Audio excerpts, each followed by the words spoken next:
Hello, my friend, and welcome. In today's video, I'm going to talk about the 7 important things that you need to know before you apply for a student visa in 2024. Now, you might have heard the saying, prior planning prevents poor performance. And the whole purpose of this video is to help you to understand what the risks are when you're looking to apply for a student visa in Australia and how to reduce those risks in order to help you to achieve a successful student visa application.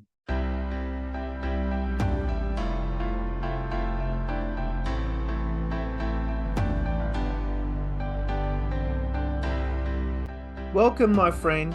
Rob Dianovich here from Education Without Borders, bringing you information and tips about studying, building a career or business in Australia to create a better life for you and your family, one step at a time. Here are the 7 tips you need to consider before you look to apply for a student visa in Australia in 2024. One of the biggest mistakes I see that international students make is not understanding how much money is truly needed to study in Australia. So in this first tip, it's always important to make sure that you do your research to know how much money you need. So how much money do you need to demonstrate your financial capacity when it comes to studying in Australia? The total for your savings is $24,505. And what does this cover? This will cover expenses such as your accommodation, your transport, your food, and any type of everyday expenses. So it's really important to demonstrate that you have this early on as part of your visa application process. Now, the reason why the government wants you to demonstrate this is to make sure that you don't get into a situation where you are not able to afford where you live or food and things like that. Basically, the government doesn't want you to be somebody that becomes homeless.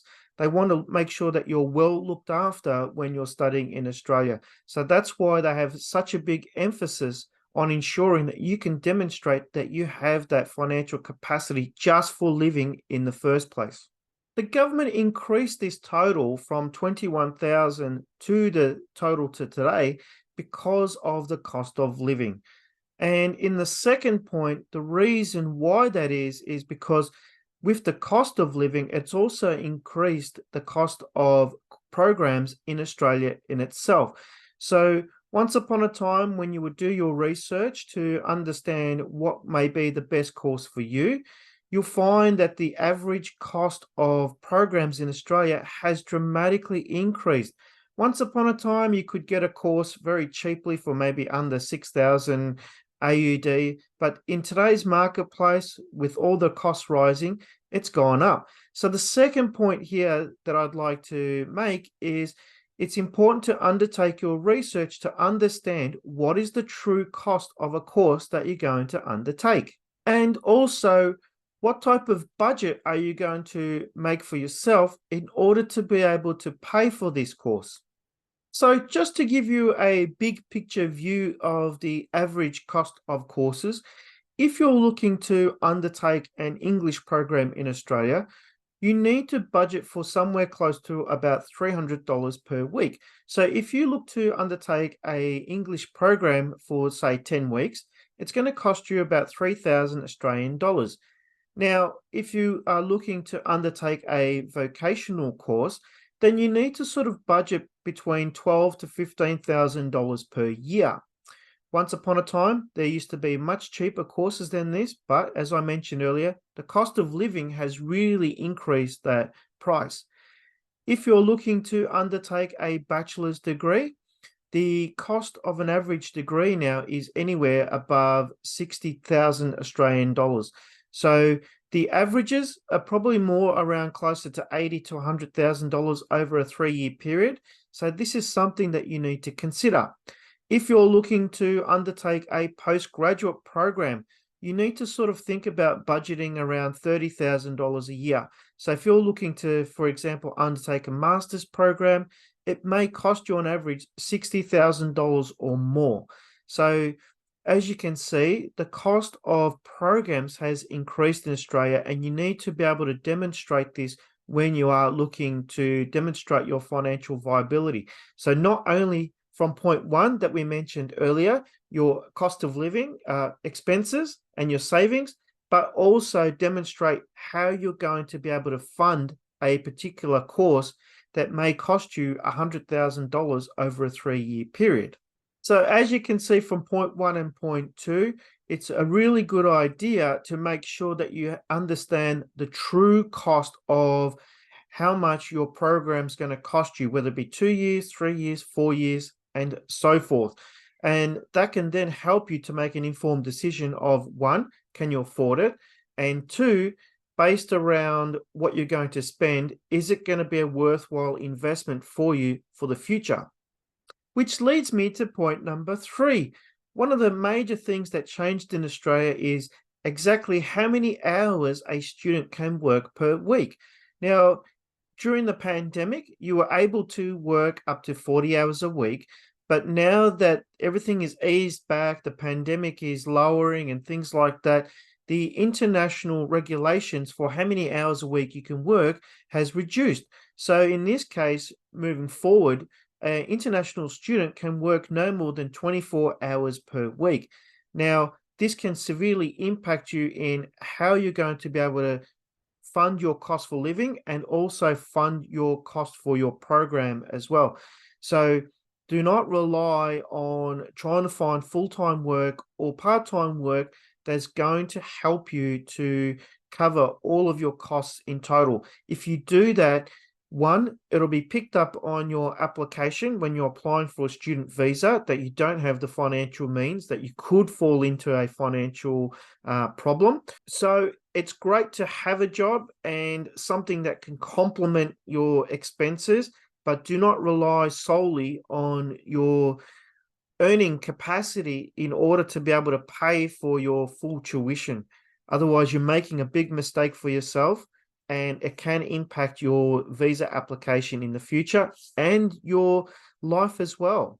Because too often I see students neglecting their studies in order to work full time, and it puts them into a situation where they fall behind on their studies, and then they may get in trouble academically from their institutions and those kind of things. So keep that in mind before you look to apply for a student visa, and identify one, do you have the finances available? Two, what are you going to do in order to maintain your finances? So for example, you might have an overseas business, or you may even consider starting a business in Australia. They are options to help you to fund rather than just solely focusing or solely relying on being able to earn that money as a wage.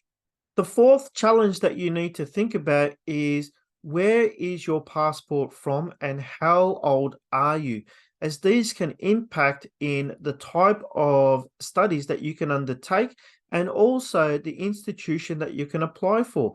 So for example, depending on your passport, if you were to, for example, apply for a vocational course, you may have the risk of where you may receive a higher refusal for your student visa as opposed to applying for a university degree or a postgraduate degree, where you may have a greater chance in being able to be successful with the student visa. Now, not all countries are the same. Some countries, you may be okay to apply for a vocational program, which could be cheaper for your budget, and you may have greater success in that space. But if you come from a country that is, say, for example, a developing country, in a lot of cases, you may need to apply for a degree or above in order to be able to study in Australia. And also your age makes a difference as well. So if you're not under the age of 28, I do not recommend for you to apply for a vocational program, as institutions may knock you back themselves because they are looking for younger candidates for when it comes to vocational education. The reason for that is because of the risk factor, where there may be a greater chance for your visa to be refused based on your country and your age as well. If you're over 28 years of age, then you are better off to look to apply for a degree or a postgraduate program, like, for example, a master's program or a PhD instead. But a word of caution here that I'd like to make to you is if you are over 42 years of age, you're going to find a greater risk in being able to apply for permanent residency in the future. So if you're around the 40 years of age mark or younger and you're looking to maybe look for permanent residency in the future, I strongly suggest that you start to apply now. Otherwise, you're going to run out of time in order to be able to become a permanent resident in Australia. If you're 42 years of age or older, it's going to be much harder. If you're 45 years or more, my friend, you would be better off to look for other ways of becoming a permanent resident in Australia. Before we continue on the last few points, if you're finding value in today's video, please click on the like button below and also think about subscribing and turning on the notification bell. That way it'll keep you up to date when new videos come up about this type of topic. So now back to the next key points. With point number 5, one of the other mistakes that I see that international students make is thinking that they can come or apply for a student visa that is in a bachelor's or master's program and then thinking about changing to a vocational program in the future. Now, this was possible up until recently. There has been a government change in October 2023, stopping students from being able to do this. So it's really important that when you look to apply for an institution, that you make sure that you pick the course that you really want to stick to. Otherwise, you may find yourself spending thousands of dollars and not being able to change your course preference. So in the new visa requirements, there is a statement that says that you are not allowed to change your program unless you have reached 6 months of your primary program. Now, what that means is that you are not allowed to change into a different course unless you've completed at least 6 months of that type of course. So the challenge there is for example, if you are applying for a university degree and that degree costs you, say, $50,000 a year or say $30,000 a year, half of that fee will be the first 6 months of your degree. So you really have to think about that when it comes to your costs and selecting the right course for you at the right time. Because please note, my friend, institutions have the right to reject you or refuse you in changing your course on the grounds that you offer. So don't find yourself being stuck in a course that you do not want to do. And then continuing from point number 5, we look at point number 6. Point number 6 is all about post-study working rights. So often students can apply for post-study work rights once they've completed their course. Now, depending on the type of course that you complete will depend on how long your post-study work rights would be for. So, for example, in certain courses, if you undertake a bachelor's degree, generally your post-study work rights would be 2 years after you complete your bachelor's degree, but in certain type of courses, you can actually be extended to 4 years. And the same applies for postgraduate programs. So, for example, a specific master's degree, instead of having 2 years of post-study work rights, you could end up with 4 years. If you undertake a PhD, for example, rather than 3 years of post-study work rights, you may have up to 6 years. In certain cases with vocational programs, so vet courses, in this situation, there's been a lot of changes in this space. In some cases, you may only have up to 18 months of available post-study work rights. So it is being reduced in 2023.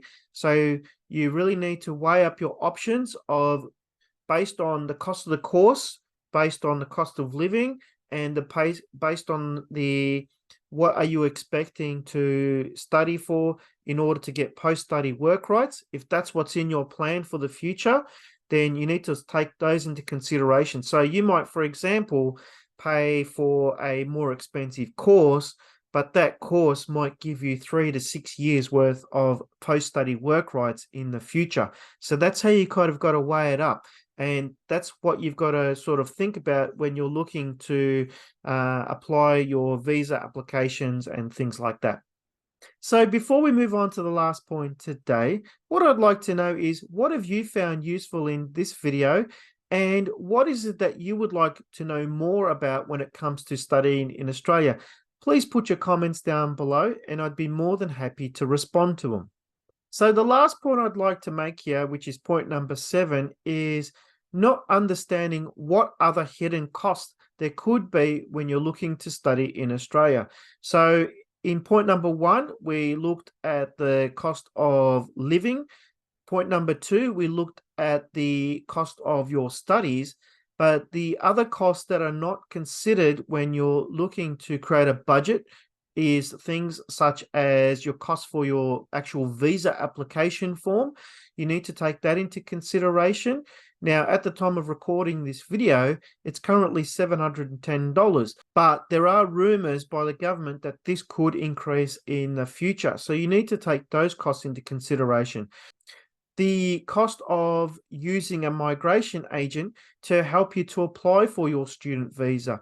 Now, these costs can range, but generally you might sort of see a cost of up to 1,500 Australian dollars, depending on how complex your case is. It could be a little bit less, it could be a little bit more, but generally that cost would also include your cost for your application for your student visa as well.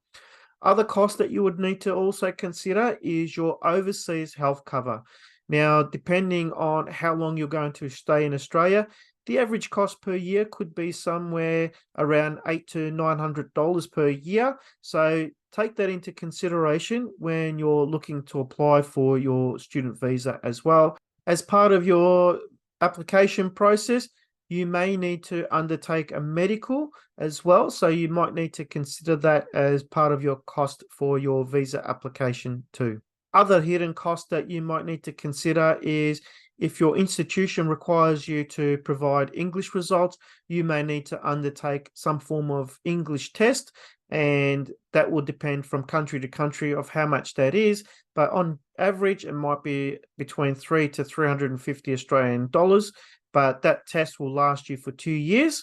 And 2 other costs that you might need to also consider is, depending on your course that you apply for, you may need to also provide a copy of a police check, and that could cost up to 150 Australian dollars. And if you are going to be working in an industry with children, you may also need to undertake a working with children's check. That could cost you between $100 and $120. That may include your photo ID and things like that, in order to make sure that you are a reliable and responsible person when it comes to working with children. So it's important to also include those hidden costs into your budget, so that way there are no surprises for you.